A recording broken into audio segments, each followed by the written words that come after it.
This is what happens when a narcissist feels they are losing power and control over you.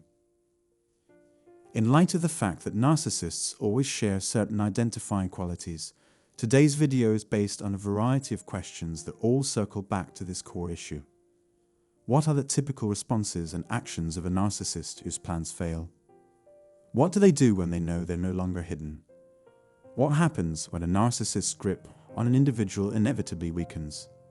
If you liked this video and found it useful or instructive, I'd greatly appreciate it if you consider subscribing to my channel. Watching this video is not a substitute for consulting a trained mental health professional. Viewers should always do so as well. To begin, a narcissist is someone who has a strong feeling of their own importance and superiority, who has a low tolerance for criticism, and who believes they are always right. As a result, they have trouble empathizing with people and are typically cold and dishonest. Let's face it, we've all engaged in similar conduct on occasion. However, pathological narcissism is characterized by an extreme and persistent exhibition of these traits. Generally, they don't alter. Knowing how vengeful they are, it's understandable to be afraid of what might happen if their secrets were ever exposed. Their behavior is difficult to predict. If you're dating a narcissist or came from a narcissistic background, you might be able to predict how they'll behave when they find out they're no longer in charge of you. This makes sense if you realize that narcissists frequently evaluate their personal worth by the amount of attention they receive from others. Because of this, narcissists develop low self-esteem and a limited view of the world. They will resort to bullying, humiliating, and other sorts of manipulation if others don't give them the attention and affirmation they seek voluntarily or to their excessively high standards.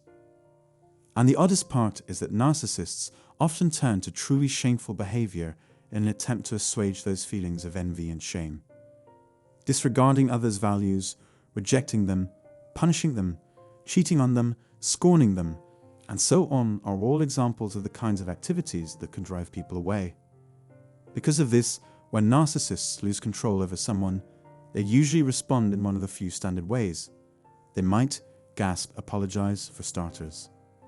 Narcissists may personally express their regret to you. It's possible, though, that they don't regret what they did or care about the damage they caused. The vast majority of persons who have committed harm to others regret doing so. That they've been abandoned makes them feel bad. They feel bad that they had to let people in on their genuine selves. Another typical justification is that it's not me, I'm just anxious. Given the nature of my illness, I am helpless in the face of this situation. It's not my fault that I'm in this predicament. My addiction put me there, and so on. It's also feasible to qualify their apology with a statement like, "I'm sorry, but after all, you did say something 10 years ago that I deemed fairly upsetting." And even if you do receive a genuine apology, it won't likely last more than a minute, a day, or a week. Narcissists have a propensity to revert to their previous ways of doing things. Those with outstanding knowledge simply discover a novel solution to a common issue. It's also possible that they're not really sorry, but are just trying to reason with you. Can you imagine the narcissist's reaction where they only answer queries with a single word, or no communication at all? A text message or email with the words, "I don't know what I did to hurt you, but I'll always love you," could be sent to you. Afterwards, you'll hear a string of incoherent statements that amount to a threat in disguise. "And I'm going to let other people know what you're like. I want you to know that I will always care deeply about you, though." On the other hand, if you do get such a message, or if you do get an apology, pleading, tears, and you're thinking about giving them another chance, I won't talk you out of it, but I will ask you to consider drawing on your experience. It is not known how many apologies have been made before. There probably weren't very many of them, but how few were there? So the bad actions ended when the apologies were made, right? If it didn't change previously, why should you expect it to now? Narcissists also have a tendency to ignore reality and act as if it never occurred when they are exposed as liars.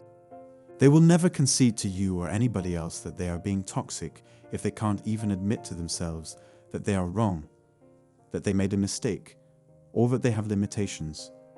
Instead, many baseless accusations are often made. Make something else out of what you've said or done.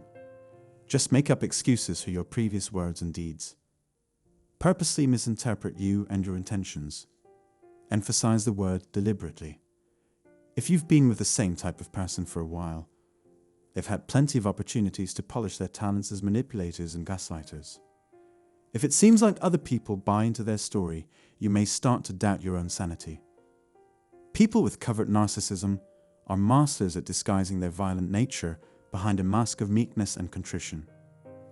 Third, if they haven't previously done so after a split, they may reach out to your friends, family, and coworkers, usually with the words, "I'm really concerned about them." His well-being is one of my primary concerns. It's been a long time since I last heard from him. Worryingly, they might even take an interest in whatever it is you belong to, whether it's a club, group, or nothing at all. The narcissist will join the group and immediately begin socializing with your current circle of friends. They may even make personal contact with you and your loved ones by offering a house visit or inviting you over for dinner. They do that to prove that, contrary to your assumptions, they are decent people by engaging in constructive dialogue with them. And this has a wide range of applications. The objective is to enlist flying monkeys or trusted associates to act as the narcissist's agents. They needed someone to keep an eye on you and guide them through their day while feeding them information. It's also meant to scare you into submission once again. It's also an attempt to control how the narcissist's victim is seen and judged by the general public. Narcissism is destructive by nature. It aims to rip things apart from the inside out before it can move on to wreaking havoc on the outside world. Fourth, using emotional appeals, the manipulator hopes to convince the victim to take ownership of the offending act. After a breakup of any kind, whether platonic or romantic, the narcissist will try anything to make their victims feel sorry for them. I'm not sure how tenacious they can be, to be honest. They keep crying, pleading, becoming furious, and appealing until the victim admits they were wronged. In other words, they wet the bed and then blame the blanket. Fifthly, they act in a hostile and vindictive manner. In the narcissist's views, it was really arrogant of you to see through their ruse. It's frustrating because you're not going to take any of their nonsense. Keep in mind that narcissists have an inflated sense of self-worth and will use that to rationalize their negative behavior toward you. When provoked, certain people can act violently or destructively, and this is true when it comes to narcissists. Harmful rumors could spread if they were trying to ruin your reputation. It's possible they're intentionally withholding resources too. Simply put, they'll do whatever they think will give them another advantage over their victims. It's as though they feel obligated to teach their victims a valuable lesson. Sixth, if they have no other means of influence, they will try to create a trauma bond, trickery, manipulation, and threats. The victim may come to accept the narcissist's damaging behavior, which is typical for the narcissist, but not for anybody else. To an outsider looking in, the abused person may appear to be reliant on the narcissist for psychological or emotional support. Maybe they're totally dependent on you for money, so they will press you on that area. There is a strong correlation between abuse and dependency, which may make it impossible for a victim to leave an abusive relationship. There could be a physical issue, like a health concern, or a trust issue, which means the victim no longer trusts anyone else, even themselves. Narcissists will create a strong attachment called a trauma bond to prevent their victims from abandoning them. And if it already exists, they would do all in their power to strengthen it, making it nearly hard for the victim to build autonomy or break free. Generally speaking, the aforementioned characteristics and behaviors are commonly displayed by a narcissist who feels they are losing control over another person. Of course, I've glossed over a lot of details. There are some fascinating discussions taking place in response to these videos. If you have anything to add to the conversation, please do so below. Thanks for watching this video.